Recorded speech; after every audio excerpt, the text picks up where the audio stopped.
उन्नाव के एआरटीओ विभाग की कार्यप्रणाली पर गंभीर सवाल खड़े हुए हैं। मामला सीज वाहन को कथित तौर पर संदिग्ध दस्तावेजों के आधार पर रिलीज किए जाने का है। आरोप है कि जांच में वाहन के दस्तावेजों में खामियां मिली। चालक के पास वैध लाइसेंस नहीं था और चेसिस नंबर भी रिकॉर्ड में गलत पाया गया। इसके बाद वाहन को सीज कर दही थाना परिसर में खड़ा कर दिया गया, लेकिन बाद में इसी वाहन को कथित कोर्ट रचित दस्तावेजों के आधार पर रिलीज करा दिया गया। क्या है पूरा मामला, आइए जानते हैं विस्तार से। मामला वाहन संख्या यूपी 35 AC 4189 से जुड़ा हुआ बताया जा रहा है। भगौती खेड़ा निवासी अनुराग यादव का कहना है कि वह अपनी पढ़ाई का खर्च निकालने के लिए वाहन चलाता था। आरोप है कि इंदिरानगर निवासी रोहित वर्मा ने उसे करीब 6,500 रुपए प्रति माह पर वाहन चलाने के लिए रखा था। 4 जुलाई 2026 को वाहन कठोरा से शिक्षकों को लेकर आ रहा था। दरोगा खेड़ा के पास एआरटीओ टीम ने वाहन को रोककर जांच की। पीड़ित के आरोप के मुताबिक जांच के दौरान चालक के पास वैध लाइसेंस नहीं था, दस्तावेजों में भी कमियां मिली और वाहन का चेसिस नंबर रिकॉर्ड से अलग पाया गया। इसके बाद एआरटीओ टीम ने वाहन को सीज कर दिया, दही थाना परिसर में खड़ा कर दिया गया। अब कहानी यहीं से सवालों के घेरे में आती है। आरोप है कि वाहन सीज होने के बाद कथित तौर पर चालक की फोटो का इस्तेमाल कर संदिग्ध लाइसेंस और दूसरे दस्तावेज तैयार किए गए। इन्हीं दस्तावेजों के आधार पर एआरटीओ कार्यालय से वाहन का रिलीज ऑर्डर जारी करा लिया गया।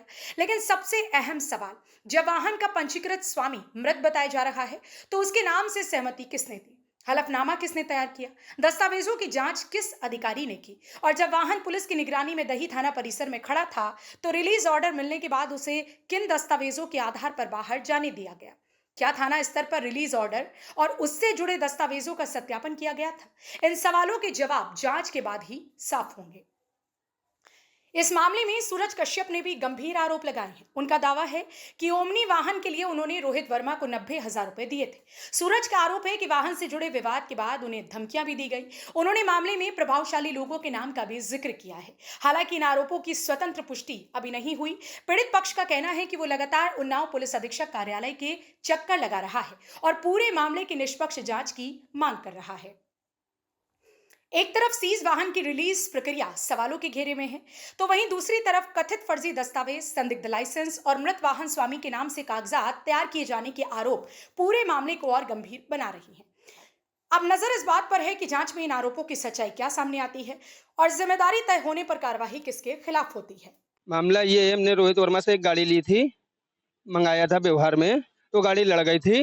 वो गाड़ी लड़ गई जब, तो उसके बाद गाड़ी का नंबर यूपी 35 AC 4189, गाड़ी नवाबगंज के पास लड़ गई। ठीक है, उसके बाद गाड़ी लड़ गई तो आ गई है। उसके बाद रोहित ने बोला मुझसे, वो क्या नाम, 90,000 रुपये दो मुझे। ठीक, मैंने कहा ठीक है दे रहे हैं। ठीक, मैंने उनको 90,000 दे दिया।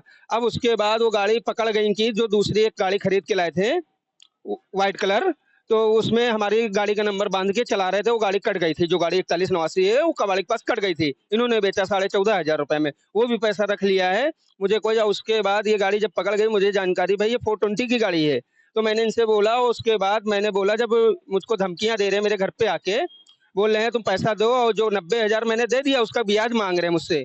ठीक है, उसके बाद मैं अभी परसों गया हूँ SP साहब के यहाँ, मैंने एप्लीकेशन दी है, तो मेरी एप्लीकेशन नहीं लिखी जा रही। उसके बाद जब घर पे आया, बोला तुम चाहे जहाँ चले जाओ, पंकज गुप्ता और नीतू सिंह से फोन करा देंगे, तुम्हारी FIR नहीं लिखी जाएगी। अब मैं यही चाहता हूँ मेरी मदद हो बस। नहीं है लाइसेंस। अच्छा ये बताइए, आप कोई गाड़ी चला रहे थे, उस गाड़ी का नंबर बताइए और उस मालिक का नाम बताइए, और गाड़ी काहे में चलाते थे आप वाइन? गाड़ी टीचर में ही चलाते थे, गाड़ी चलाते थे टीचर में, और गाड़ी का नंबर है यूपी 35 AC 4189। क्या हुआ था, गाड़ी कहाँ से ला रहे थे? गाड़ी हम बिछिया से ला रहे थे, तो गाड़ी हमारी सीज हुई थी। दरोगा खेड़े के पास RTO ने पकड़ा था, तो हमें दही चौकी छोड़ के रसीद हमें दी गई, तो हम आ गए थे घर।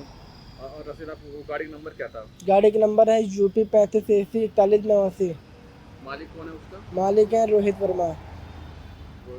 उसके बाद बेटा तुम्हारी गाड़ी जो है ये छुड़ाई है, तुमने छुड़ाई, किसने छुड़ाई है? RTO? हमने नहीं छुड़ाई, इनके उधर रहते थे। एक है अनुराग वर्मा, उनके नाम का लाइसेंस मतलब कि फ्रॉड में हमें रखा गया है ना, तो फ्रॉड में रखा गया है, तो नाम उनका है, और इंदिरा नगर के वो रहने वाले हैं, और उसमें सिर्फ फ़ोटो उसमें हमारी रखी गई है। और उसके बाद हमारा कोई लाइसेंस बना नहीं, हमने लाइसेंस आज ही अप्लाई कराया है।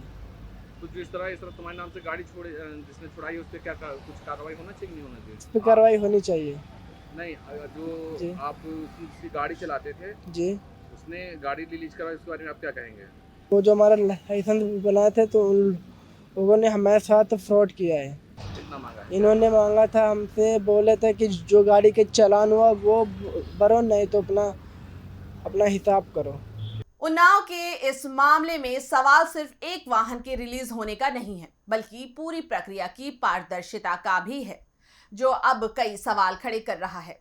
अगर आरोप सही है तो ये गंभीर मामला है और इसकी निष्पक्ष जांच जरूर होनी चाहिए। फिलहाल पीड़ित न्याय की मांग कर रहा है और अब देखना होगा कि ARTO विभाग और पुलिस प्रशासन इस गंभीर आरोप पर क्या कार्रवाई करते हैं। धन्यवाद।